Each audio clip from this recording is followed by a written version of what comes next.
Bueno, en esta sección vamos a hacer un breve rechazo de lo que es la potencia de la prueba con la selección de tamaño de muestra. Recuérdese que en esta temática se asume un error tipo 1, que generalmente es 0.05, y un error tipo 2, que es beta, que por lo general es 0.1. Recuerden que 1 menos beta indica la potencia de la prueba. Si asumimos un error tipo 2 de 0.1, la potencia de la prueba es 0.9. O sea, estamos hablando del 90%. También les decía en esa ocasión que Montgomery presenta una estimación del número de réplicas por nivel aplicando unas curvas operativas o diagramas de muestreo en donde evalúa un parámetro phi. Ese parámetro phi puedes evaluarlo en dos procedimientos, mediante dos procedimientos. Uno, teniendo en cuenta los efectos de los tratamientos. Es por ello que en el numerador aparece sumatoria de tau sub. Recuerden que tau sub i es el efecto del iésimo tratamiento al cuadrado. ¿Y cómo se calcula el efecto? El efecto es el promedio del tratamiento o la diferencia del promedio del tratamiento con respecto al promedio general. Esa es la forma de calcular el tau. Repito, se conoce como efecto. Recuerden que estamos hablando en este caso de un diseño unifactorial de efecto fijo. ¿Por qué efecto fijo? Porque aquí el investigador selecciona los niveles que experimentará. Si esos niveles que selecciona lo realiza mediante un procedimiento aleatorio, se conoce como efecto aleatorio. Pero si fija los niveles, es decir, él decide qué niveles va a evaluar en este diseño unifactorial, es efecto fijo. Y ese efecto, repito, es la diferencia del promedio del tratamiento con respecto al promedio general. Esta es una forma de hallar el valor de phi. Y recuérdese que ese valor de phi se presenta en las curvas operativas propuestas por Montgomery. La curva genera un valor de beta.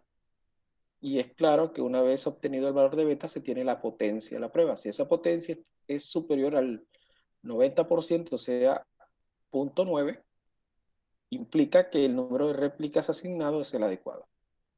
Otra forma de hallar esa constante phi es utilizando la formulación en la parte inferior donde no se utiliza el efecto, sino una distancia d, que es una distancia arbitraria o asignada por el investigador. Claro, aquí se necesita que el investigador tenga el conocimiento de qué distancia se va a asignar, y cuando hablo de conocimiento, hablo del conocimiento del experimento, ¿no?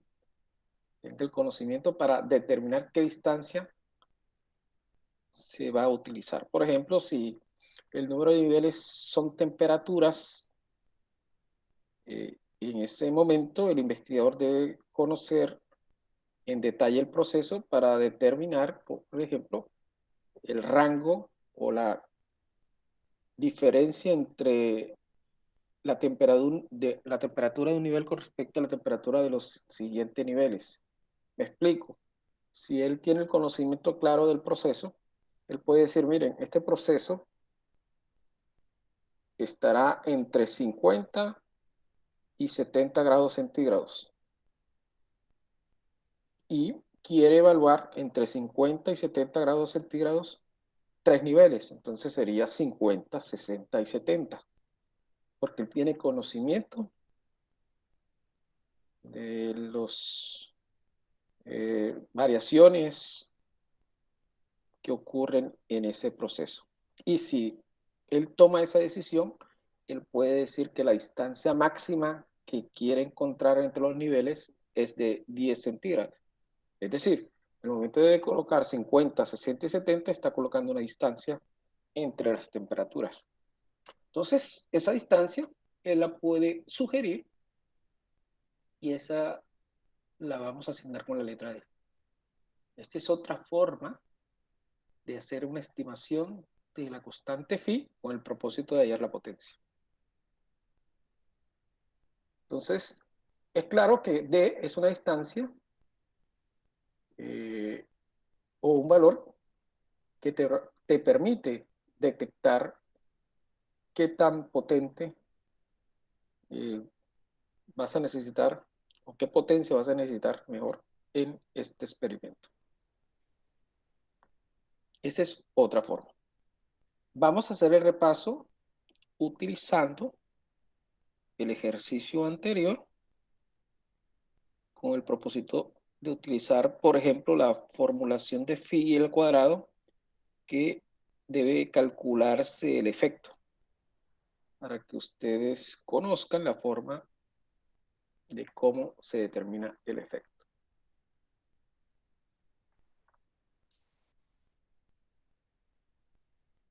Aquí está el ejercicio que teníamos la clase pasada. Recuerden que se estaban comparando 4 químicos y se deseaba evaluar si había diferencia estadística en esos 4 químicos y se encontró que el valor P, que generó la tabla de análisis de varianza, está por debajo del nivel de significancia sugerido, que en este caso era 0.05. El valor P arrojado es 0.0059, un valor por debajo de ese alfa sugerido. Por lo tanto, se concluyó de que existían diferencias estadísticas entre los químicos, entre los analistas. Y el siguiente paso era, mediante comparación múltiple de parejas, determinar las diferencias entre estos analistas mediante la prueba de Tukey o la prueba de LSD. También, basado en este ejercicio, asumimos que uno de los analistas, el analista 2, era el analista referente o control, y si uno de los niveles es un control o un referente, se utiliza dentro del contexto de diseño de experimentos una de las pruebas conocidas como la prueba Dunet, que te permite comparar los niveles con el referente. O sea, contrasta, en este caso, el químico 1, el 3 y el 4 con respecto al químico 2, que es el referente o control. Esa es la prueba de Dunet. Pero después nos dimos a la tarea de evaluar qué tan potente fue la prueba, y para ello utilizamos la propuesta de Montgomery en cuanto a las curvas operativas para determinar si el número de réplicas que se tiene por nivel es el adecuado. En este caso, si ustedes se dan cuenta, el número de réplicas es 3 observaciones por cada nivel. Recuerden que los niveles son los analistas químicos. Hay 4 analistas químicos. Cada analista químico posee 3 réplicas. ¿Será que 3 réplicas es la potencia adecuada? O poseer 3 réplicas en cada nivel genera la potencia adecuada de este experimento. Recuerde que el referente de la potencia es del 90%, 0.9. Vamos a aplicar la propuesta de Montgomery de estimar esa potencia. La fórmula que vamos a aplicar es clara, ¿no? Dice N, sumatoria de los efectos al cuadrado sobre A sigma al cuadrado. hay que hallar los efectos, elevar al cuadrado cada uno de esos efectos. ¿Cómo se hace? Me voy a regresar a la tabla. Aquí se tiene los promedios de cada uno de los niveles y el promedio global. Claro que el promedio global sale de las dos observaciones que se tienen aquí, que hay 4 niveles. Obviamente, el promedio de esas dos observaciones es el promedio general. Y lo que se va a hacer es tomar el promedio de cada nivel y diferenciarlo con respecto al promedio global y elevar al cuadrado. El solo hecho de tomar el promedio de cada nivel y diferenciarlo con respecto al promedio global, eso se conoce como efectos. Recuerden que habrá un efecto negativo, habrá efectos positivos. Me explico. 84.1367 se le resta 84.56, va a generar un efecto negativo dentro de la respuesta. O sea que el químico 1 generará un efecto negativo dentro del experimento. Cosa contraria con respecto al químico 2, ¿no? 85.053 menos 84.566 da un valor positivo. Él va a generar un efecto positivo en la respuesta. ¿Qué significa? Recuerden que las respuestas son porcentajes de alcohol metílico. Eso significa que él va a generar unos porcentajes mayores con respecto al promedio general. Valores positivos o por encima de ese promedio general. Y el químico 1 dará respuestas negativas a ese porcentaje de alcohol metílico. O sea, tendrá valores por debajo de ese promedio general. Esa es la forma de hallar los efectos. En selección de tamaño de muestra necesito que esos efectos que acabamos de evaluar se eleven al cuadrado. Entonces, se toma, por ejemplo, el efecto entre el químico 1 con respecto al promedio general, se eleva al cuadrado, el químico 2 con respecto al promedio general, se eleva al cuadrado y así sucesivamente. Esa suma da un valor, en este caso, de 0.5499. Eso está en el numerador.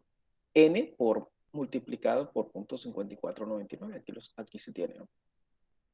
En la parte inferior, o sea, en el denominador, esa constante phi al cuadrado, aparece A, que es el número de niveles. En este caso hay 4 químicos o 4 analistas. Y la varianza del error. Recuerden que esa varianza del error la estimamos en la tabla de análisis de varianza, el cuadrado medio del error. Es la varianza del error.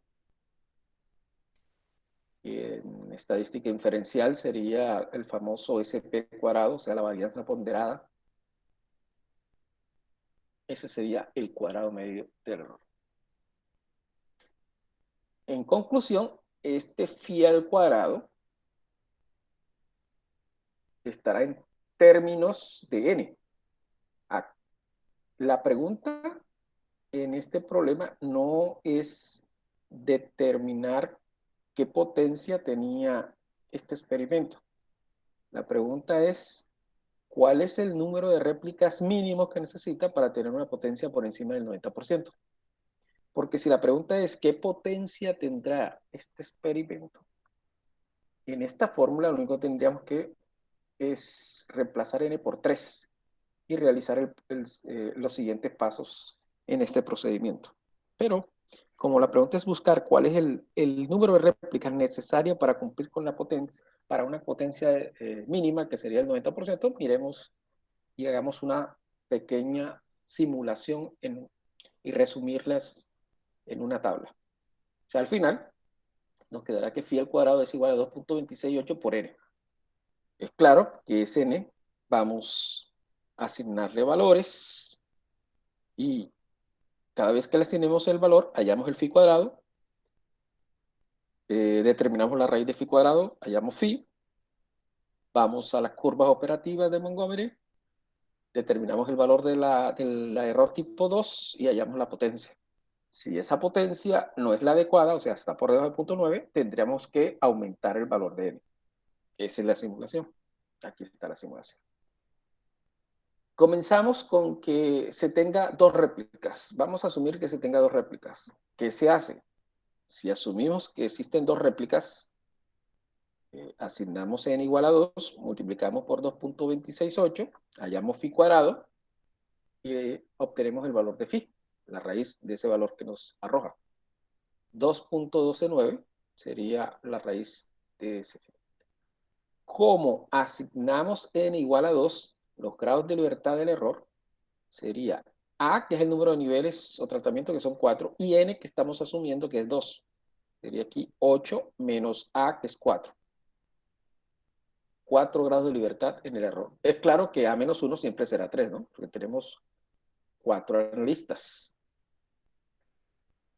Teniendo en cuenta estas condiciones de que phi es 2.129 y que los grados de libertad del error es 4, tenemos que llegar a las curvas operativas de Montgomery, aquí, con 2.26 que nos dio la primera, ¿sí? 2.12, perdón, que nos dio la primera, con los grados de libertad de 4.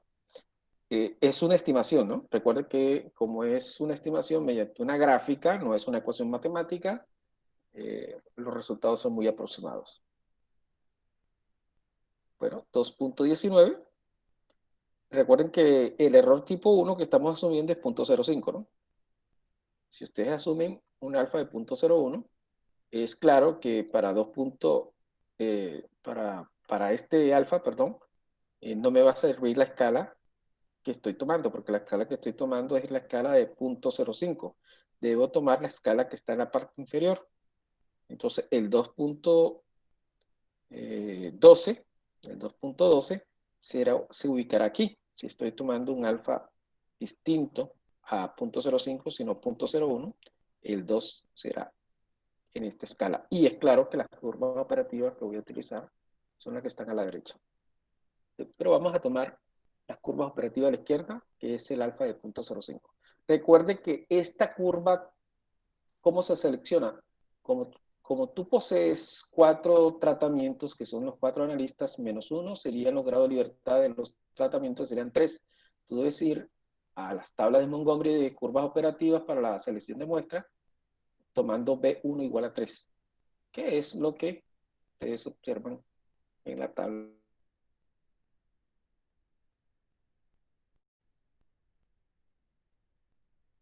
Vamos a la curva y, como les dije yo, este es un diagrama visual y implica errores, entonces obviamente no habrá mucha precisión. Pero ustedes saben, y es conocido por ustedes, que las curvas son los grados de libertad del error.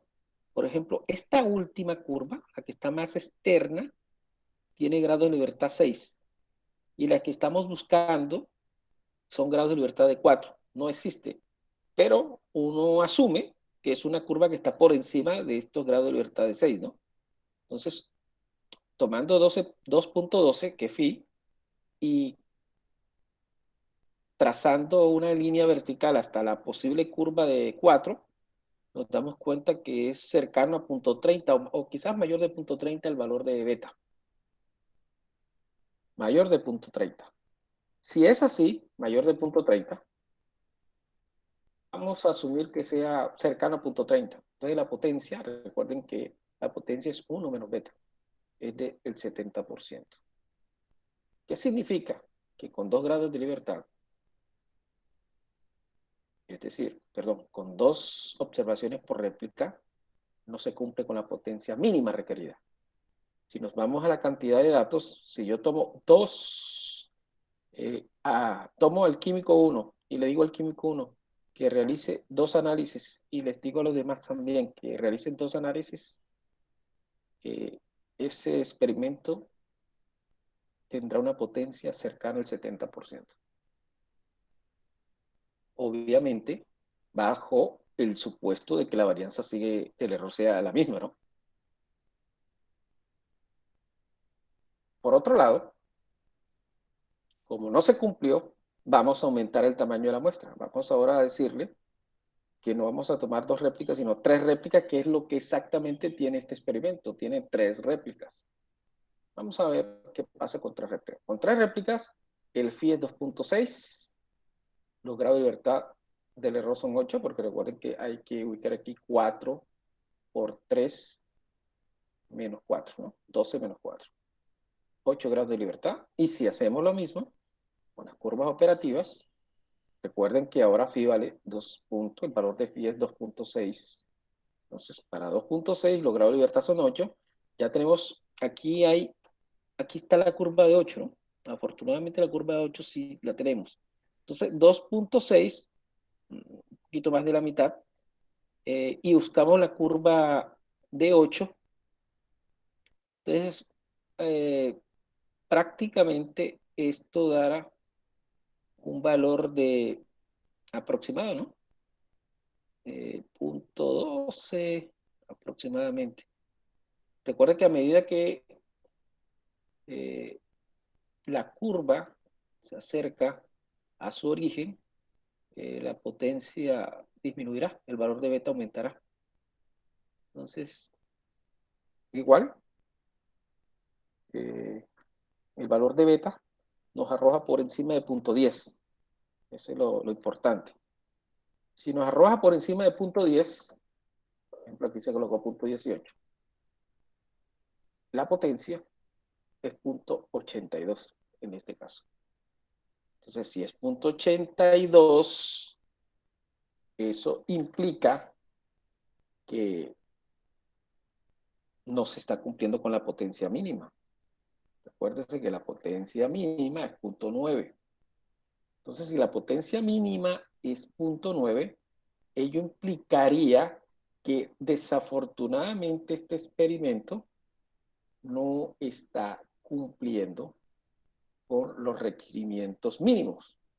O sea, aquí, si es necesario, entonces, aumentar el tamaño, el número de réplicas, aumentar el número de réplicas.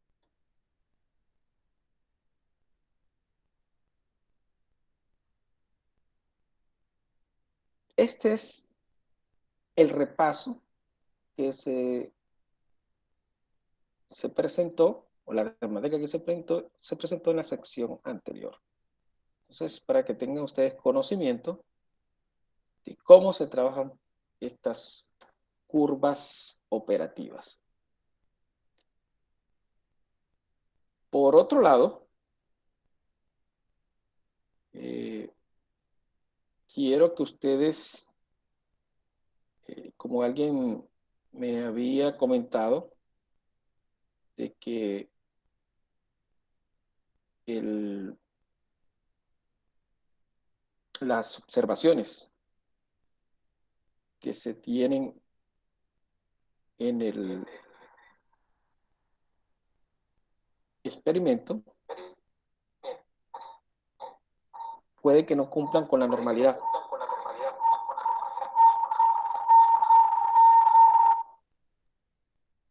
Y entonces, si no cumple con la normalidad, hay una opción, ¿no? La opción es que transformemos las observaciones. ¿Qué significa transformar las observaciones? Aplicarle una ecuación matemática con el propósito de que el dato transformado se ajuste a una distribución normal. Esta es una forma. Por ejemplo, si estos datos y aplicamos la prueba de normalidad, ¿sí? Si estos datos ordinarios le aplicamos la prueba de normalidad y desafortunadamente las observaciones o las respuestas no siguen una distribución normal, debemos, para poder aplicar el diseño experimental tal y como lo hemos conocido, tenemos que partir del supuesto de que existe normalidad, pero si no existe hay que transformar los datos. Y cada una de estas observaciones, por ejemplo, algún investigador puede decir, bueno, le voy a aplicar el logaritmo en base 10 a cada una de las observaciones y esa es una manera sencilla de transformar los datos. Entonces, esta transformación te permite eh, trabajar con el análisis de varianza clásico tradicional. Ahora, si el resultado es que definitivamente no se pudo hacer la transformación de la información, hay obviamente inconvenientes, ¿no? ¿Cuál es el inconveniente? De que debe aplicarse una herramienta distinta a lo que la teoría paramétrica, porque paramétrica bajo el supuesto de que existe la normalidad, recuerda paramétrica porque hay un modelo estadístico, ¿no? Entonces, desde la teoría paramétrica tenemos que aplicar un procedimiento que se conoce como procedimiento no paramétrico, que ya se las voy ahora a socializar, ese procedimiento no paramétrico. El procedimiento no paramétrico para el caso del diseño unifactorial es muy sencillo. No sé si ustedes alcanzaron en la estadística inferencial presentar o utilizar algún método no paramétrico. Posiblemente no, pero debo indicarle que son métodos muy sencillos de aplicar. Y lo vamos a presentar Profe, en disculpe, estos momentos. Voy profe, a socializarle porque no he socializado la presentación. profe, un Sí, momento, dígame. lo de potencia de muestra también debíamos incluirlo en el Sí, claro. documento. Sí, claro. Hay que incluirlo en el documento. Potencia. Nosotros tenemos que incluir en el documento hasta lo que vimos en la sección anterior. Entonces, la potencia, por eso le hice el repaso hace un momento, para que ustedes tengan o posean la potencia. Yo les Ah, profe, modifiqué la fecha de entrega, disculpe, ok. ¿sí? Les Es modifiqué que, la fecha de entrega y creo que la entrega es para el viernes que viene. Si hay alguna pregunta, por disculpe, favor. yo sí tengo alguna, profe. Es que usted en la clase de ayer de la otra lectiva, uno de los compañeros le dijo que había un error o algo así, usted dijo que sí, pero que siguiéramos trabajando con ellos. Ujú. Sí, Sí, en la entonces información, yo en la lo que hice réplica. fue arreglar. O sea, yo no lo seguí trabajando con ellos, sino que arreglé los datos. Y al arreglar los datos y según la variable que escogí, el error me da igual a cero, porque todos los datos son iguales en cada uno de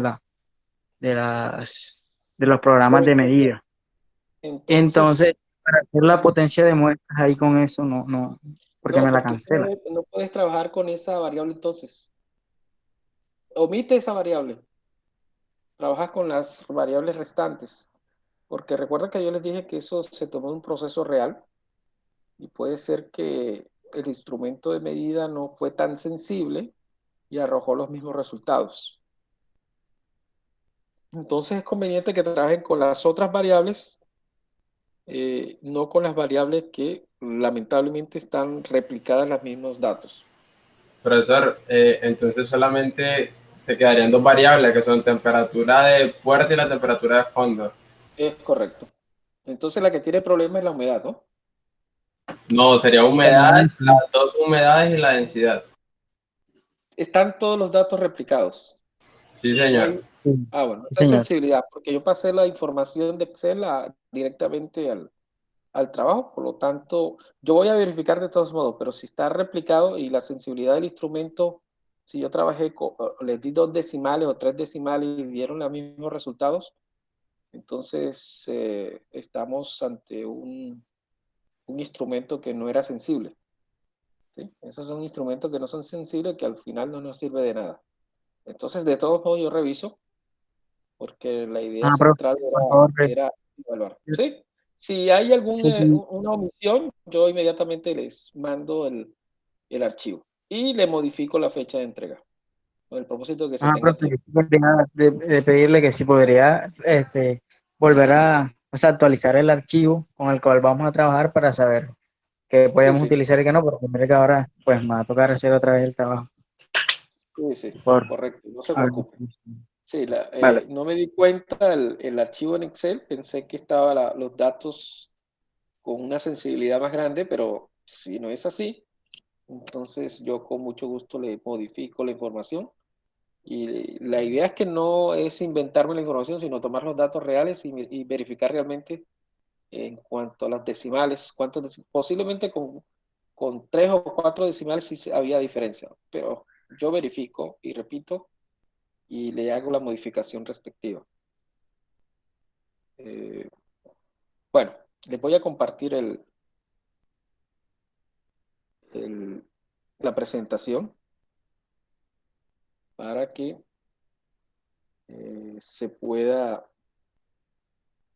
ustedes puedan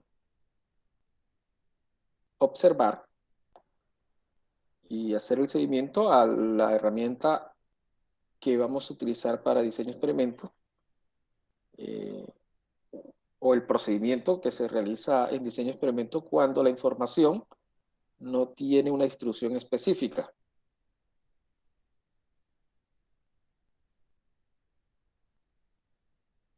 Veamos.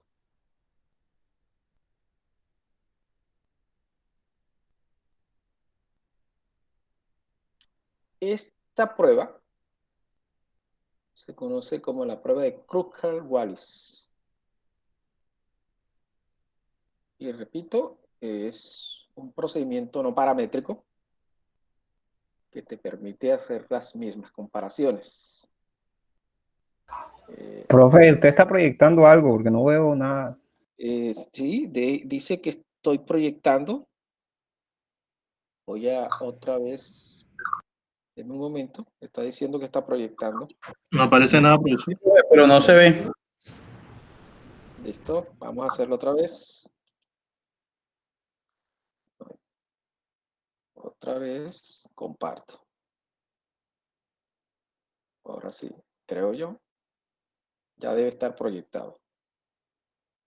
¿Sí? ¿Me Sí, verifica, profe, por ahora favor? sí. Ok. Entonces les decía que lo que vamos a desarrollar hoy es un procedimiento no paramétrico. Es decir, a los compañeros que me dijeron, profesor, ¿qué hago si los datos no siguen una distribución normal? Aquí está la solución. La solución es un método no paramétrico. La otra solución era hacer la transformación, ¿no?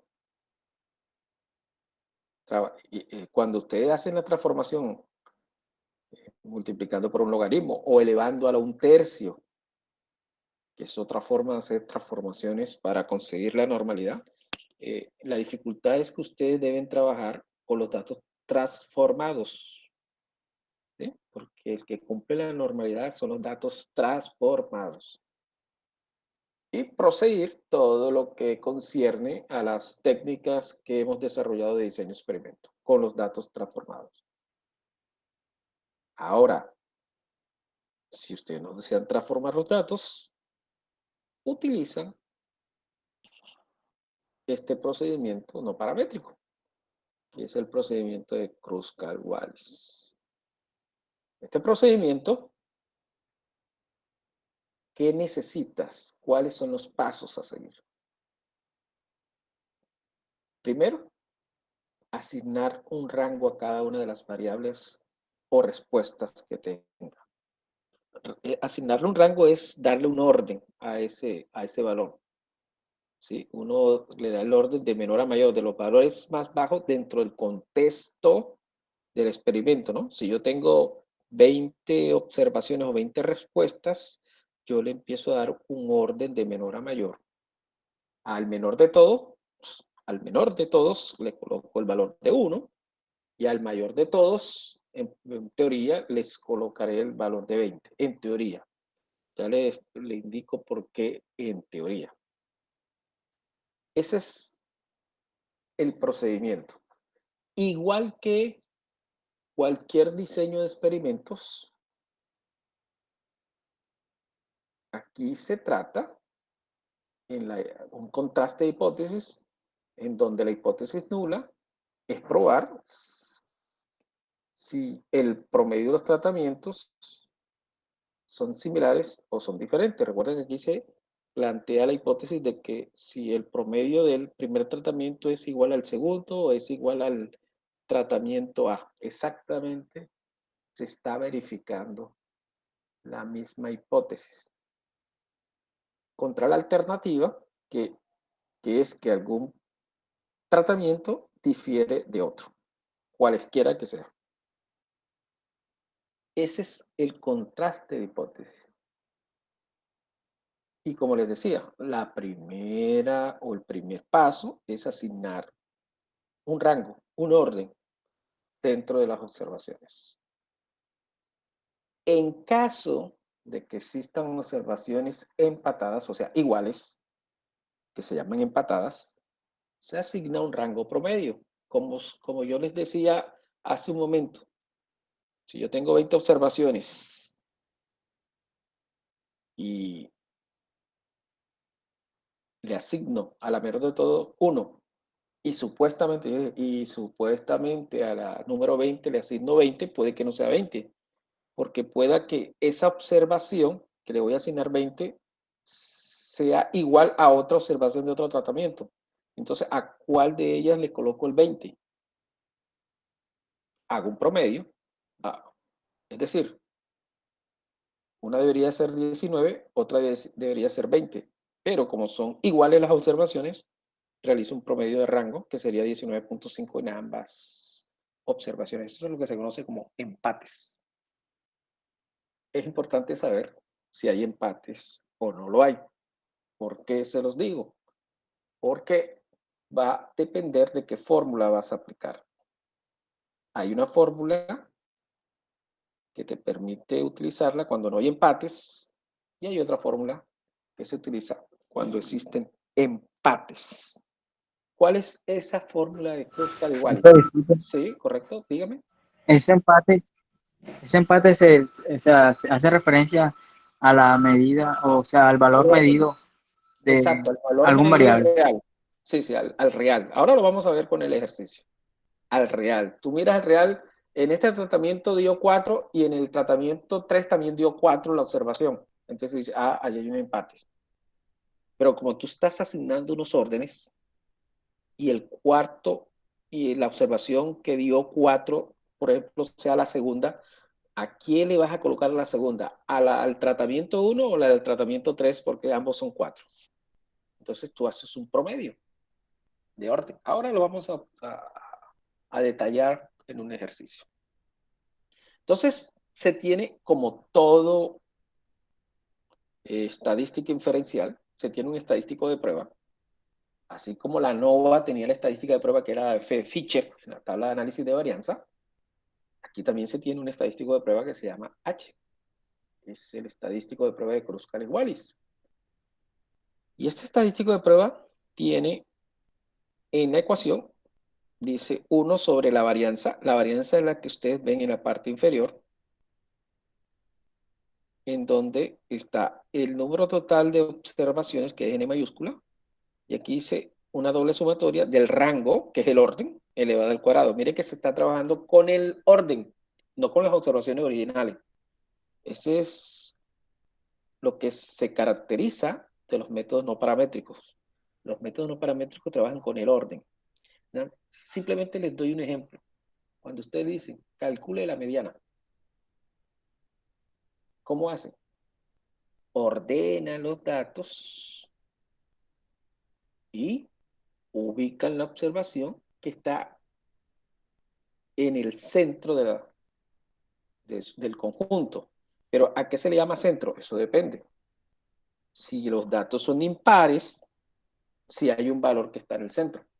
Pero si los datos son pares, hay dos valores que están en el centro y ustedes sacan un promedio.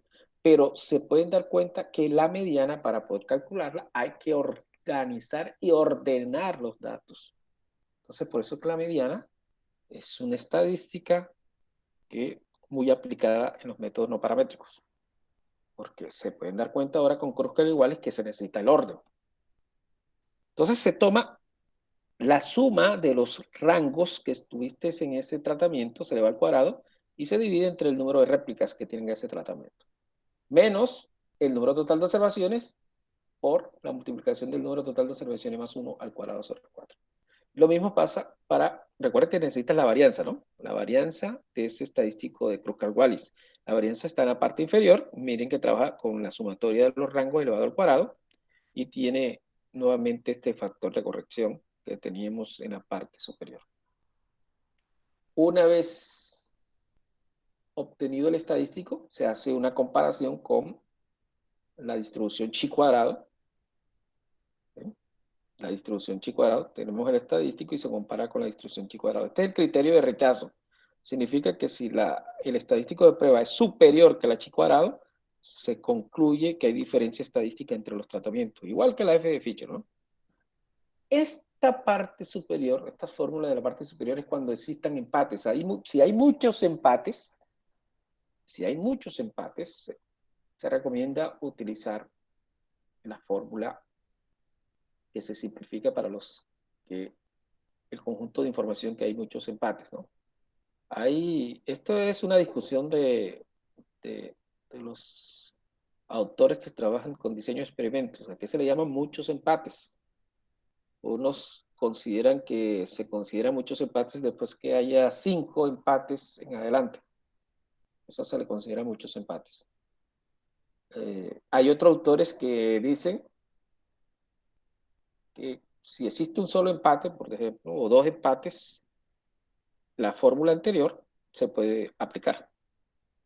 ¿Sí? Esta fórmula se puede aplicar. Existen pocos empates.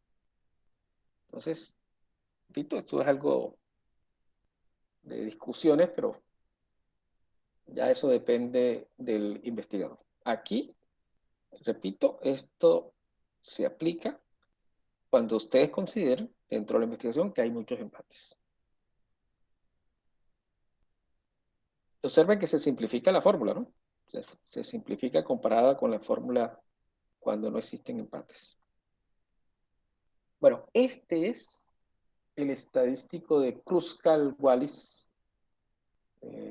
Es un estadístico muy simple, muy sencillo de utilizar. Lo vamos a observar en el siguiente ejercicio. Este es el ejercicio. Este es un ejercicio de Montgomery, del libro de Montgomery, pero en el libro de Montgomery no está recalcado para el método no paramétrico, está recalcado para el método paramétrico, o sea, para el análisis de varianza habitual, la clásica. Aquí simplemente lo ajusté para realizar la temática no paramétrica. Vamos a asumir que es un conjunto de datos que, por cierto, las respuestas son tiempos, ¿sí? En milisegundos de 3 diferentes tipos de circuitos. Se está comparando los 3 tipos de circuitos y se está evaluando la velocidad, ¿no? La velocidad del circuito. Entonces, esa velocidad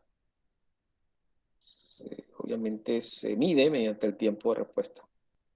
Obsérvese, obviamente como es un experimento muy sencillo en cuanto a las condiciones que nos dan de respuestas, es visible, bastante visible, que el circuito 2 tiene mayor velocidad, ¿no? O mayor tiempo, perdón. Y el circuito 3 son los que tienen menor tiempo, o sea, mayor velocidad. Ahora, como estamos asumiendo que esos tiempos de respuesta no siguen una distribución normal o el supuesto de normalidad no se cumple o no se tiene un modelo especificado, entonces se aplica un método no paramétrico. Y ese método no paramétrico que vamos a aplicar es el de Kruskal-Wallis. ¿Qué se hace con las observaciones? Se organiza en el sentido de que ustedes van a ubicar el orden en cada una de las observaciones. Por ejemplo, el 5 debe ser el 1. El 6 debe ser el número 2. El 7 debe ser el número 3. El 8. Aquí viene el empate. Miren, aquí está el 8. Aquí también está el 8. Es decir, que el 8 debería ser el 4 y el 5. Pero como son las observaciones iguales, se ubica un promedio, 4.5 en ambos lados. Pero el 4 y el 5 ya están ubicados. El que viene es el 6, que es el 9. Y así sucesivamente. Se tiene el orden de cada una de las observaciones. El paso a seguir es que ustedes, como se está comparando los tres circuitos, los tres tipos de circuitos, es obtener el total del rango en cada uno de los circuitos. Del rango, ya las observaciones como tal tienen que ser omitidas dentro del discurso no paramétrico. Estás hablando ahora del orden. Sumar 6, más 8, más 7, más 4.5, más 9. Y te da el total del rango en ese tipo de circuito. Lo propio realizas para el tipo de circuito 2, donde el rango es 12, 13, 14, 11 y 15. Y el tipo de circuito 3, cuyo rango es 2, 1, 4.5, 10, 3. Ya tienes el total de cada uno de los tratamientos. Si alguien quiere hacer una estimación de la varianza, vamos a asumir que aquí hay empates y obviamente existen empates y vamos a presentar las fórmulas cuando existen empates. Cuando existen empates, la varianza se estima utilizando esta fórmula. ¿Y qué dice la fórmula? Tome el número total de observaciones, que es 15, y multiplíquelo por 15 más 1, o sea, n mayúscula más 1 sobre 12. ¿De dónde proviene esta formulación? Es la famosa distribución uniforme.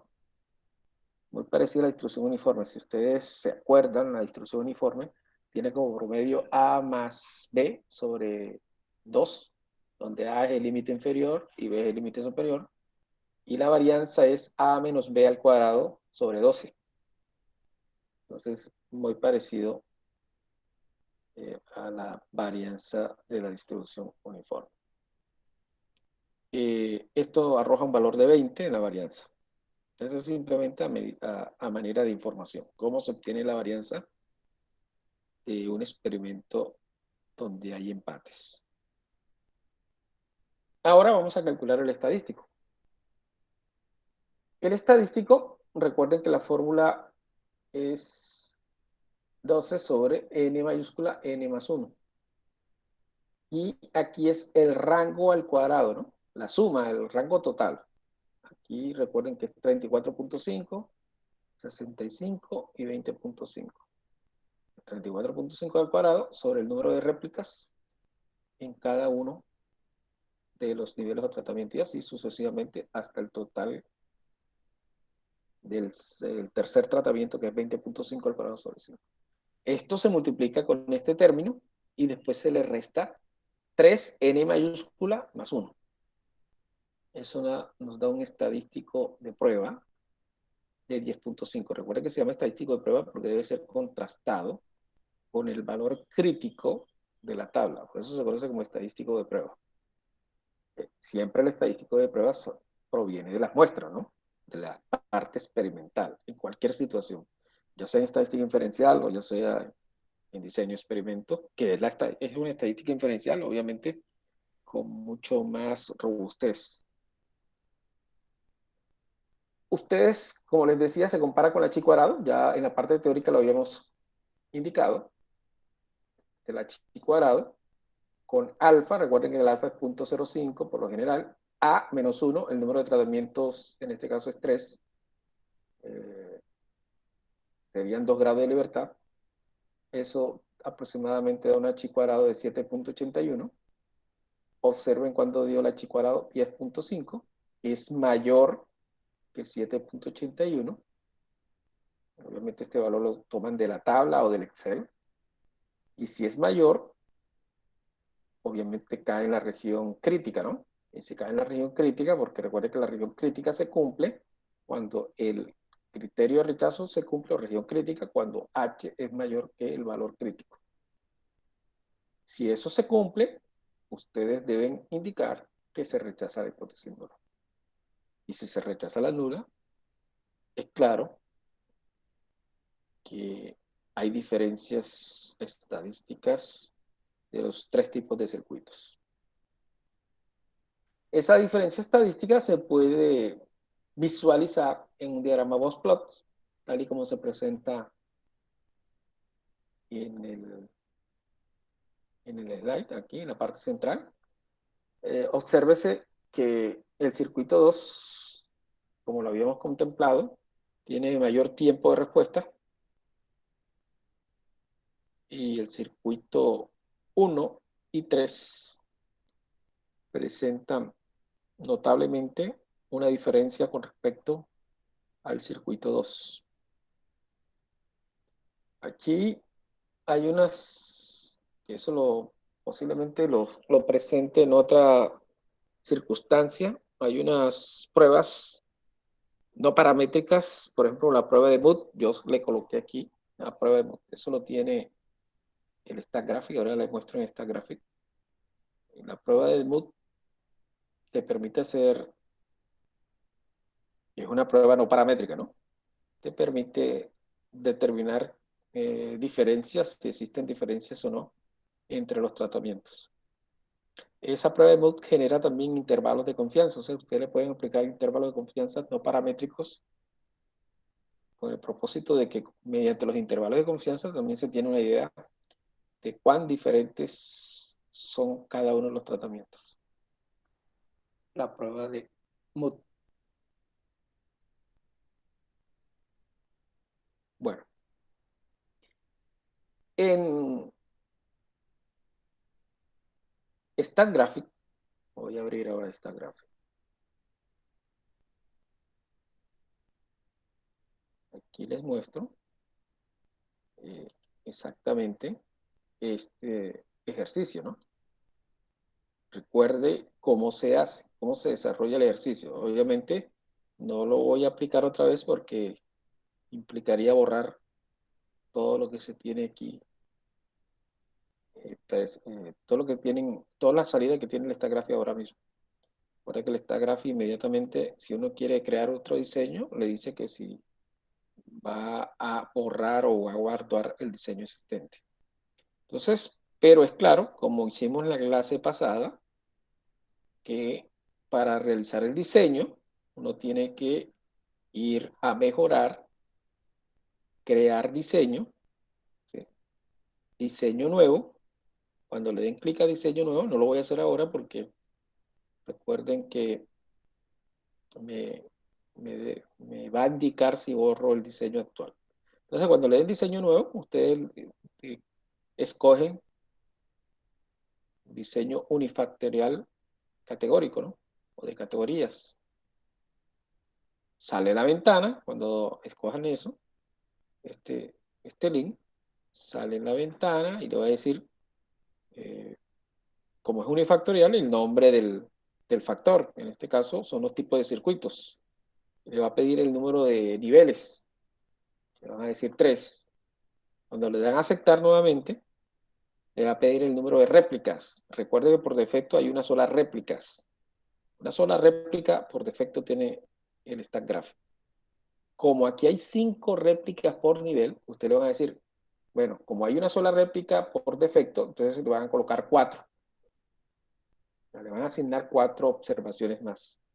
Y ya, de esa manera, sale la aleatorización, que es la que se presenta aquí. O sea, es exactamente los mismos pasos que hemos hecho en las secciones anteriores. Exactamente los mismos pasos.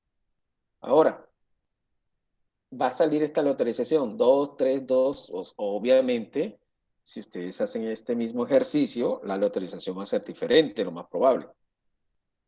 Y cuando generen la aleatorización, lo único que deben ustedes es asignarle la respuesta a cada una de ellas. Por ejemplo, aquí en la aleatorización salió el circuito 2 el circuito 2 salió iniciando, entonces tomé la primera respuesta del circuito 2. Después se tomó el circuito 3 y tomé la primera respuesta del circuito 3. Después salió nuevamente 2 y tomé la segunda respuesta del circuito 2. Y así sucesivamente. Se tiene toda la información de este experimento. Ya cuando se tenga esto, ustedes nuevamente lleguen a mejorar y le van a decir analizar diseño de experimento. Al momento de hacer análisis de diseño de experimento, le va a aparecer esta ventana y van a decir, hombre, voy a analizar el tiempo de respuesta, obviamente, en este experimento. Le van a aceptar y estas son las salidas. Ahora, como no se le ha dicho al Stack Graphic que estamos asumiendo de que no existe una distribución conocida, el Stack Graphic no sabe si vas a aplicar un método no paramétrico. Él te da la salida como si fuese un método paramétrico, ¿no? Te da, mira, el análisis de varianza que arroja si fuese un diseño paramétrico. Obviamente el análisis se realiza mediante la tabla de análisis de varianza. Igual, aquí me da un valor P muy por debajo de 0.05, hay diferencia estadística entre los niveles. Igual, vas a tener el box plot, que independientemente si es paramétrico o no paramétrico, es un diagrama de importancia para hacer una comparación visual de los tratamientos. Obviamente, conociendo ya de que existen diferencias estadísticas entre los tratamientos, es factible que ustedes apliquen una prueba de bondad de comparación múltiple de parejas, perdón, que te indique cuán diferencias son los niveles. Voy a hacerla aquí, no la tengo. Aquí está, comparación. Aquí está tabla de medias, aquí tiene los intervalos de confianza. También puedes hacer la prueba de comparación múltiple de parejas, la prueba LSD. Me dice que el 1 contra el 2 contra el 3. O sea, el 2 es el que difiere con respecto a los demás, porque el 1 y el 3 estadísticamente se consideran similares. Todo desde el punto de vista paramétrico, ¿no? Paramétrico. Pero si usted dice, bueno, es que la prueba de normalidad no se cumplió, lamentablemente ustedes desechan todo lo que es paramétrico. ¿Sí? Todo lo que es paramétrico lo desechan y simplemente quedan con lo no paramétrico, que es la prueba de Kruskal-Wallis, que es la que acabamos de hacer, y la prueba de mediana de Mood, que está, concepto no paramétrico. Este es Kruskal-Wallis. Miren el estadístico, 10.37, que ustedes saben que ese fue el estadístico que obtuvimos, obviamente aproximado, ¿no? Aquí dio 10.5. Aquí el Stack Graphic arroja 10.37. Obviamente le creo mucho más a Stack Graphic de lo que yo le hice, porque he trabajado con todos los decimales. 10.37 me da un p-valor de 0.005, muy por debajo de 0.05, por lo tanto hay diferencia estadística entre los tratamientos, entre los tres tipos de circuitos. Ya hemos hablado de box plots, en donde se observó la diferencia estadística entre ellos, y ahora les quiero mostrar la prueba de Mood, pero aquí posiblemente por la poca información que se tenía, esta prueba es mucho más eficiente con réplicas, una mayor cantidad de réplicas por tratamiento nivel, pero no, afortunadamente en este caso, se arrojó el estadístico de Mood, que también indica que hay diferencia estadística entre los tratamientos de niveles, pero lo ideal era de que arrojara los límites o intervalos de confianza, que no los arrojó, lamentablemente. ¿Y por qué no los arrojó? Por lo que yo le acabo de decir un momento, ¿no? Hace un momento. Generalmente cuando se tiene muchas réplicas, es que la salida del Stack Graphic arroja límites o intervalos de confianza de mutuo. Bueno, este es a grosso modo lo que habíamos o lo que vamos a desarrollar el día de hoy.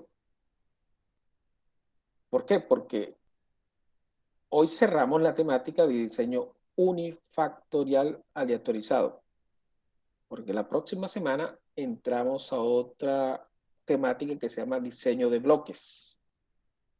El diseño de bloques ya no hay un solo factor, sino 2 o 3 factores, pero sigue siendo unifactorial. ¿Cómo así?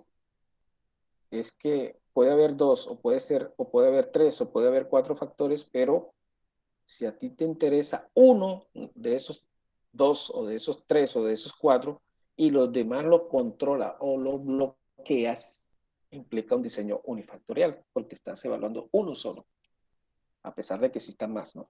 Entonces, esa es la temática o sección que vamos a desarrollar en próximas o la próxima semana.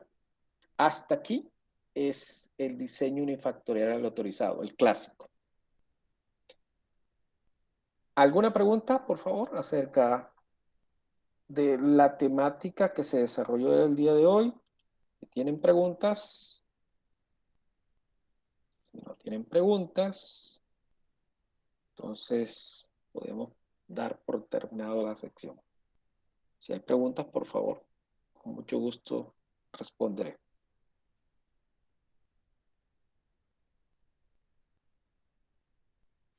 No, profe, yo creo que sí, lo de hoy estuvo claro. Lo único que sí queremos saber es si cuándo va a actualizar lo del, para hacer el PID. Esta noche yo les doy la actualización de los datos. Y repito, Profe, si y otra cosa también, si podría también actualizar la presentación para tenerla, claro, porque esa que la de usted hoy, está... la de hoy también. Exacto, la de Exacto. hoy se las envío. Obviamente la de hoy se las envío y mañana aparecerá ya el video. Recuerden que los videos también aparecen en YouTube, ¿no? Entonces, para que si hay un compañero que no necesita entrar al Zigbee, le dicen que en YouTube aparecen ya los videos afortunadamente. Bueno, ¿alguna duda, por favor? Profesor, ¿y cómo sería en el software R? Hay una de Cruz Caliguaris, pero lamentablemente no lo tengo aquí. Yo tengo la plantilla, yo le envío la plantilla, pero es igual.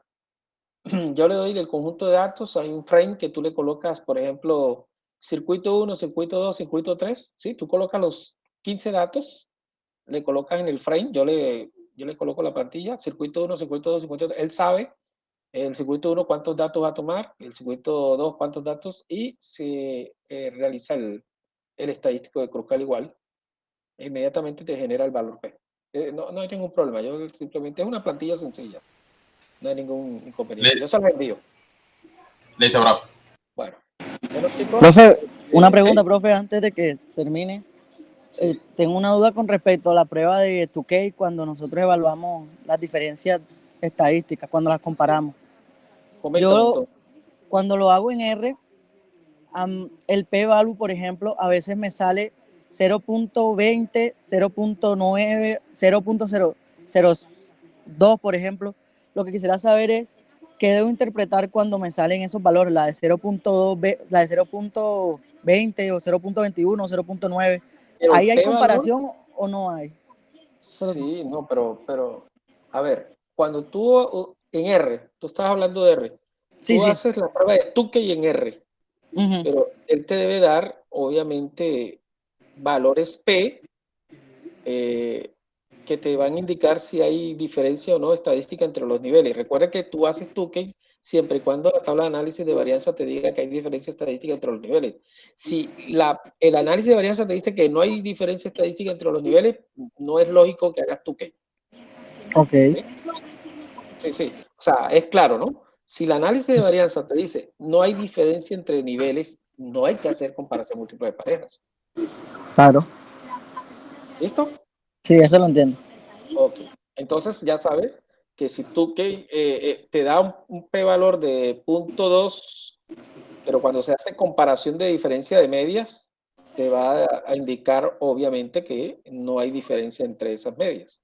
Porque recuerda que ese p-valor debe estar por debajo de 0.05.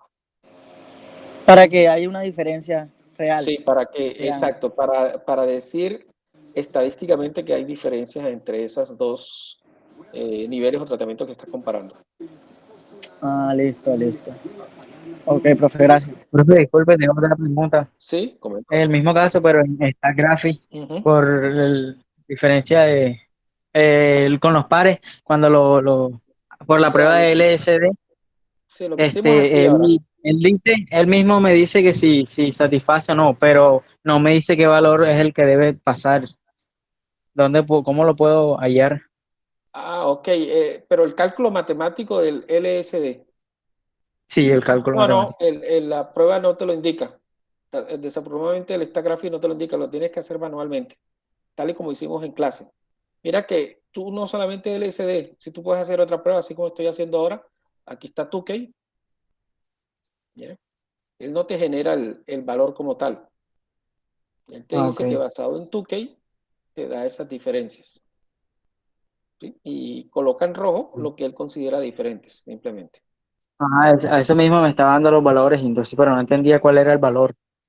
Entonces, Sí, bueno, ya sí, sé que eso es manual. sí, Gracias. lo haces manualmente y recuerda que si lo haces manualmente tienes que ir a una tabla estudiantizada Q-alfa, recuerda, para poder encontrar el valor crítico y hacer la comparación. Él internamente está haciendo esto, pero desafortunadamente no te da el valor como sí da el valor de Mood, por ejemplo, que es lo raro, ¿no? Aquí, esta es comparación de medianas. En Mood sí te da tanto el estadístico como el p-valor. Entonces, aquí por lo menos debería dar el estadístico de Tukey para uno, si lo quiere verificar manualmente, verificarlo, ¿no? Pero desafortunadamente no lo hace en esta gráfica. Bueno, profe, gracias. Bueno, chicos, entonces, no es más, nos vemos la próxima semana. Ya poco aproximadamente antes de las 12 de la noche tienen la información de los datos y la actualización de la presentación. Entonces, nos vemos el día martes, el martes próximo, por favor. Cuídense mucho y agradezco el acompañamiento por el día de hoy. Muy amable. Listo, profe.